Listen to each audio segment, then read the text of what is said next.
awaludin ma'rifatullah.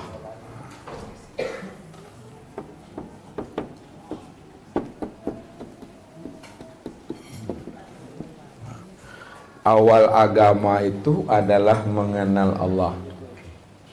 Ya. Kalaulah awal agama itu mengenal Allah,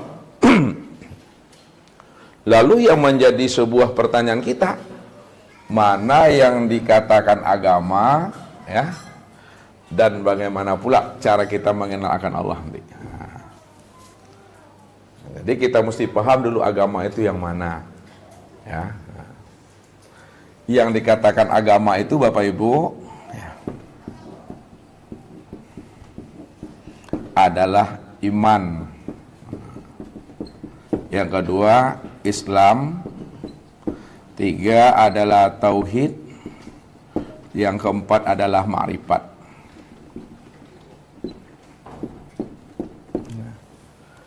Jadi yang dikatakan agama itu adalah iman.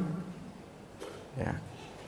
Iman itu, ya, maksudnya kita yakin dan percaya akan adanya Allah. Ini yang tertuang di dalam rukun iman. Ya. Yang 6 tuh. Ya. Tuh 2, 3, 4, 5, 6. Pertama, iman kepada Allah. 2, iman kepada malaikat. 3, iman kepada kitab. 4, kepada Rasul. 5, kepada hari akhir. 6, qada dan qadar. Jadi yakin dan percaya kita akan adanya Allah. Itu yang tertuang dalam rukun iman. Yang kedua, yang dikatakan agama itu Islam. Islam itu menjunjung tinggi titah Allah dan titah Rasul. Ini yang tertuang di dalam rukun Islam. Yang 5 itu. Pertama, 1, 2, 3, 4, 5. Syahadat. 2, sholat. 3, puasa. 4, zakat. 5, haji. Itu yang dikatakan Islam. Kemudian yang ketiga adalah tauhid. Jadi yang dikatakan agama itu adalah tauhid. Tauhid itu, ya, maksudnya mengesahkan Allah, mengesahkan zatnya, mengesahkan sifatnya, mengesahkan asmanya, dan mengesahkan af'alnya. Dan yang keempat, yang dikatakan agama itu adalah ma'rifat. Nah, ma'rifat itu kita bisa membedakan mana yang kodim dan mana pula yang baharu. Mana yang kodim, mana yang baharu. Yang kodim itu, ini yang disebut namanya dengan zat. Yang baharu itu namanya dengan sifat. Jadi mesti bisa kita membedakan antara kodim, baharu, zat dengan sifat. Nyatanya zat itu kena sifat, zohirnya sifat itu adalah kena zat. Ya. Maka yang dikatakan sifat itu sebenarnya adalah zat yang disifati. Kalaulah yang dikatakan sifat itu adalah zat yang disifati, itu artinya sifat itulah yang sebenar-benarnya yang zat itu. Nah, sekarang kita berilah nama biar untuk memudahkannya. Zat itu bernama Allah. Sifat itu bernama Muhammad. Nyatanya Allah karena Muhammad, zahirnya Muhammad itu karena Allah. Untuk melihat Allah, lihatlah kepada Muhammad. Karena Muhammad itu tempat nyatanya memandang Allah itu. Itu namanya ma'rifat. Jadi, kalau ada, ya, orang mengatakan dirinya beragama, tapi dia tidak beriman, belum dikatakan beragama. Oh, dia telah yakin, tapi dia tidak menjunjung tinggi titah Allah dan Rasulnya, belum disebut beragama itu. Oh, dia telah beriman, dia telah menjunjung tinggi perintah Allah dan Rasul, namun dia itu tidak pernah mengesahkan Allah, selalu merampok hak Allah. Ya, itu belum dikatakan beragama. Ya. Kalau dia telah mentauhidkan Allah, lalu dia tidak mengenal Allah, belum juga tuh. Makanya jangan bapak ibu marah kalau kita kadangkala dikatakan orang agama keturunan. Kenapa disebut agama keturunan? Karena ayah ibu kita itu muslim. Makanya ketika kita lahir, kita sudah berada dalam keadaan muslim. Tapi kita mesti beragama itu setelah kita betul-betul ya mengimani Allah, menjunjung tinggi titah Allah, mengesahkan Allah dan mengenal Allah. Barulah sempurna agama kita. Ini yang katakan agama indallah, bukan agama indannas. Agama yang betul-betul sudah di sisi Allah, di mata Allah, pengakuan Allah. Tidak lagi kita agama ini agama keturunan, tapi agama indallah itu. Nah, makanya dikatakan inna dina indallahil Islam. Nah, Islam itu betul-betul indallah, di sisi Allahnya. Itu yang pertama Bapak Ibu. Ya, awal beragama itu mengenal Allah. Sekarang yang dikatakan agama udah tahu iman, Islam, tauhid dan ma'rifat. Kurang salah satunya, tak sempurna agamanya itu. Ya. Kemudian mengenal Allah. Nah, bagaimana jalan kita mengenal Allah? Nah, jalan mengenal Allah Bapak Ibu adalah dengan jalan mengenal diri.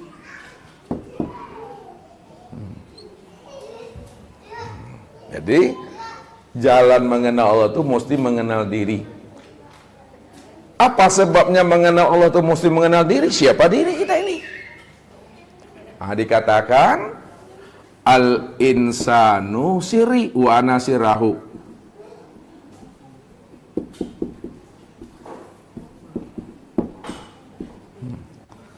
Insan itu adalah rahasiaku dan akulah menjadi rahasia insan itu.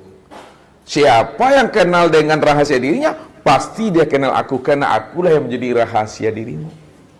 Maka disitulah jalannya untuk mengenal Allah itu mesti mengenal diri. Siapa yang telah mengenal diri? Pasti dia mengenal akan Tuhannya. Nah, siapa yang telah mengenal diri, pasti dia mengenal Tuhan. Man arafa nafsahu faqad arafa rabbahu. Man arafa nafsahu faqad arafa rabbahu. Siapa yang telah mampu mengenal akan hakikat rahasia dirinya, faqad arafa rabbahu, maka sungguh ia telah mengenal akan Tuhannya. Siapa yang telah mengenal Tuhan? Dengan jalan mengenal diri, ketika itu binasalah dirinya. Binasa diri. Binasa itu artinya karam, mati. Man aropa robbahu pasadal jasad. Man aropa robbahu pasadal jasad. Siapa yang telah mengenal Robnya, maka binasalah jasadnya, matilah akan diri tadi itu. Siapa yang telah mati jasadnya, telah fanah jasadnya, telah lenyap dan telah hilang setar sirna dirinya, maka ketika itu betul-betul nyatalah Tuhan itu. Baru nyata Tuhan itu.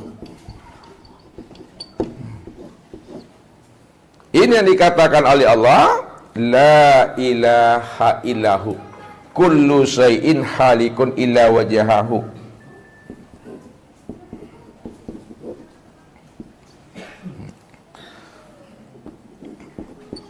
Kullu syai'in halikun illa wajahahu. Tidak ada Tuhan melainkan Dia. Kullu syai'in halikun, tiap-tiap segala sesuatu hakikatnya itu adalah binasa, halik. Hakikatnya itu fana, hakikatnya itu tidak ada. Kalaulah hakikat segala sesuatu itu tidak ada, binasa dan fana, maka siapa yang ada? Illa wajhahu. Yang ada secara mutlak itu tiada lain adalah zat semata-mata. Makanya ketika diri kita telah binasa, diri kita ini telah karam, maka nyatalah Tuhan di situ. Kalau memang Tuhan itu telah nyata, apanya yang nyata? Kemana tempat memandang nyatanya Tuhan itu? Yang nyata itu daripada Tuhan, nyata zatnya, nyata sifatnya, nyata asmanya, dan nyata pula af'alnya. Jadi cuma Tuhan yang ada. Ya, kalau Tuhan yang ada tentu dia nyata, dia wujud.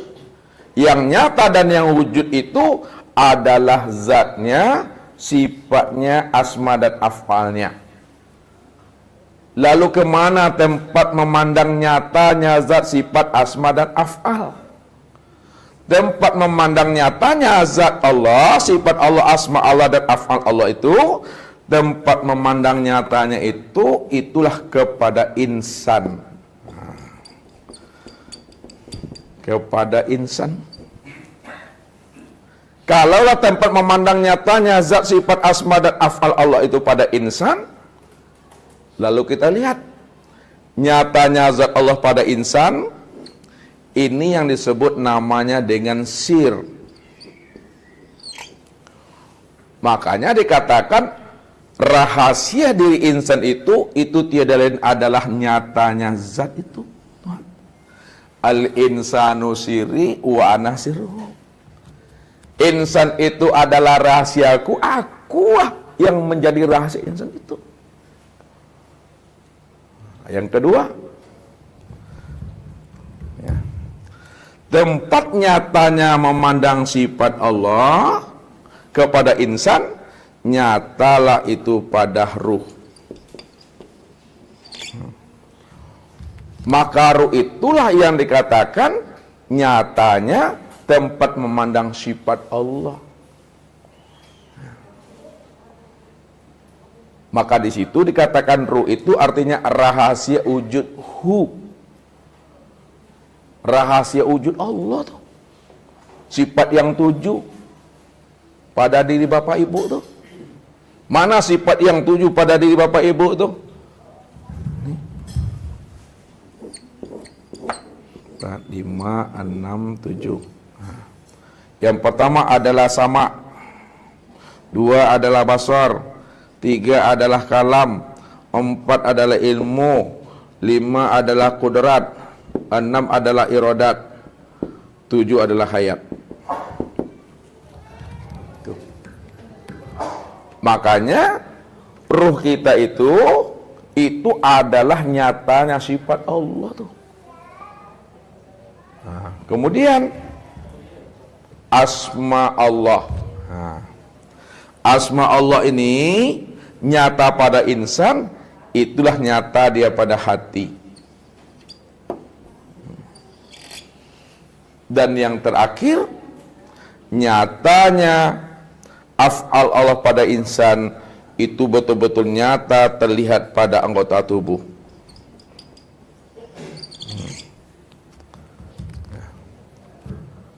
Karena insan ini tempat memandang nyatanya zat Allah, sifat Allah, asma Allah dan af'al Allah yang telah wujud dan zahir pada sirru hati dan tubuh, maka inilah yang dikatakan namanya dengan wujudullah itu.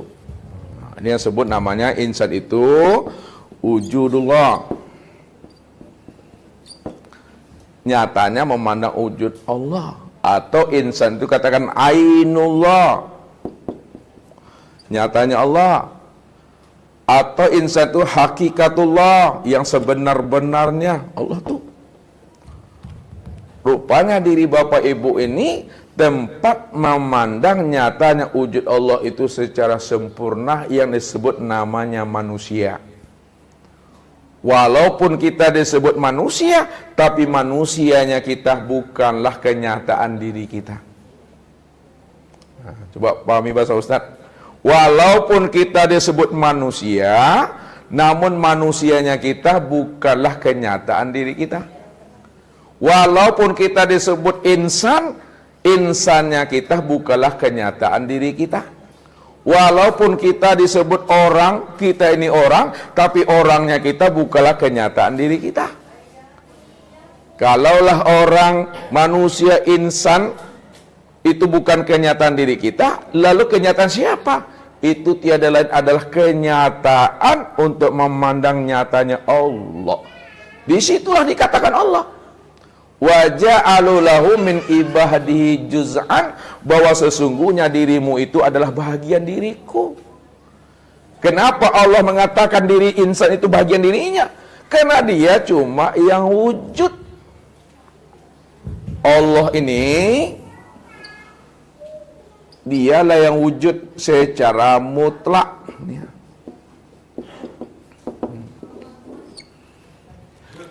Jadi wujud Allah secara mutlak itu maksudnya Bapak Ibu, tidak ada wujud yang lain selain daripada dirinya. Kalau masih ada juga wujud yang lain selain dirinya, maka tidak dikatakan wujudnya mutlak tuh. Namun dikatakan mutlak, dia cuma yang ada semata-mata, selain dirinya tidak ada. Kalau dia cuma yang ada, dia cuma yang wujud, maka segala yang wujud, segala yang ada dalam bentuk rupa yang berbeda, dalam bentuk wujud yang lain, itulah yang dikatakan wujudullah, kenyataan memandang nyatanya wujud Allah. Inilah yang dikatakan dengan suhudul kasrah fil wahdah. Suhudul kasrah fil wahdah. Pandang yang banyak pada yang satu. Apa maksudnya pandang yang banyak pada yang satu? Bahwa segala alam ini, sekalian alam ini dalam bentuk rupa yang berbeda, wujud yang lain, itu tiada lain nyatanya memandang Allah itu yang sebenarnya. Atau suhudul wahdah fil kasrah.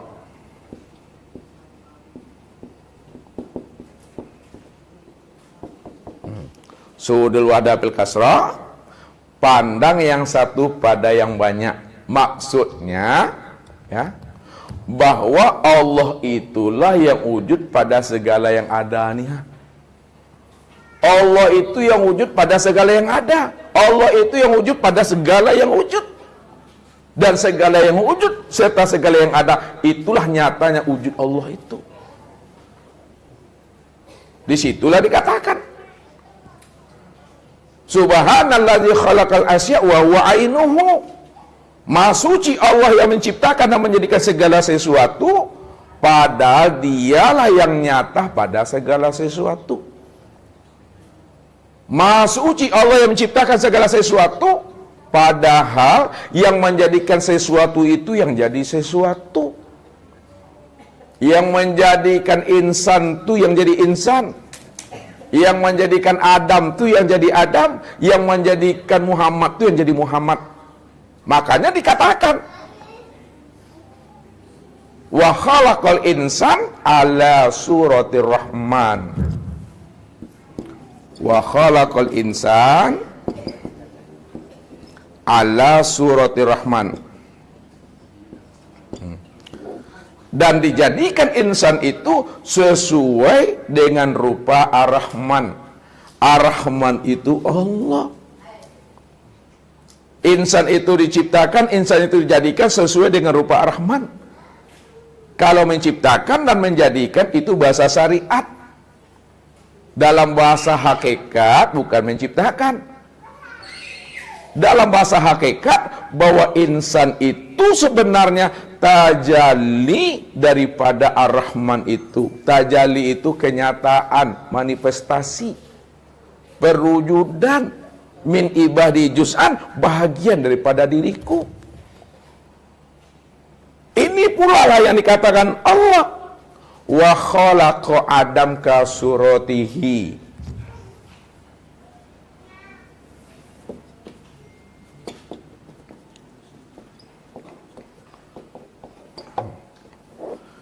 Dan dijadikan Adam itu sesuai dengan gambaran rupanya. Adam itu yang aku itu yang Adam. Adam ada berapa hurufnya Bapak Ibu? Ada berapa? 3. Apa tuh hurufnya? Alif, apa lagi? Nah, apa lagi? Mim. Ya. Ini bukan ilmu otak-atik nih, bukan ilmu cocoklogi, alif dan mim. Makanya dijelaskan kullu ayatin wa harfin wa nuqtatin minal Qur'an hikmah. Setiap ayat, setiap huruf, setiap titik dari Al-Qur'an itu ada hikmahnya, ada rahasianya. Yang mampu membuka tabir rahasia di balik ayat, di balik huruf dan titik itu adalah orang yang Allah beri hidayah petunjuk. Faman yahdillah fahuwal muhtadi. Barang siapa diberi Allah hidayah petunjuk, maka beruntunglah dia. Karena dia telah diberikan Allah namanya ilmu hikmah. Yuktil hikmata mayasya wa mayuktal hikmata faqad utiya khairan katsira. Siapa yang diberikan Allah kepada dirinya ilmu hikmah, maka sungguh dia telah mendapatkan kebaikan yang sangat luar biasa. Tidak sebanding, tidak senilai dengan dunia seisinya ini. Maka alif itu maknanya adalah Allah. Dal itu maknanya dalil. Mim itu maknanya adalah Muhammad. Allah dalil Muhammad. Allah itulah nyatanya Muhammad. Maka dikatakan karena Adam itu aku itu Adam, itu maknanya Allah itu diriku, Adam itu rupaku, Muhammad itu wujudku. Rupanya untuk memandang Allah sudah nyata pada Muhammad ini rupa Adam yang disebut namanya dengan insan.